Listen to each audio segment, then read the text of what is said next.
চিন্তাকে পাত্তা না দিবেন যে হ্যাঁ চিন্তা থাকতে, মানুষ জীবন মানেই চিন্তা থাকবে, টেনশন থাকবে, এটাকে আমি যতক্ষণ ধরে রাখবো ততক্ষণ এটা বাড়তেই থাকবে। অতএব এই টেনশনটাকে টেনশন মনে করা যাবে না। যতক্ষণ এই টেনশনটাকে আমি টেনশন মনে করব ততক্ষণই এটা আমাকে কুড়ে কুড়ে খাবে।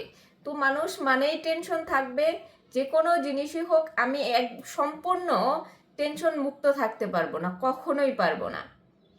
আমাকে চিন্তা করতেই হবে, যে কোনো কিছু নিয়ে চিন্তা করতে হবে। আমাকে কালকে কি খাবো সেটা নিয়ে চিন্তা করতে হবে, একটু পরে কোথায় যাব কি করব সেটা নিয়েও চিন্তা করতে হবে। আমরা চিন্তা ছাড়া কেমনে বাঁচবো? অবশ্যই আমাদের চিন্তা করতে হবে। তো এই যে চিন্তা করতে হবে করব, এইটাকে আবার ওভার থিঙ্কিং করে ফেলি, আমার এত চিন্তা কেন? মানে আমরা ওভার থিঙ্কিংটা এমনভাবে করি যে চিন্তাটাকেও আবার চিন্তা বানিয়ে ফেলি।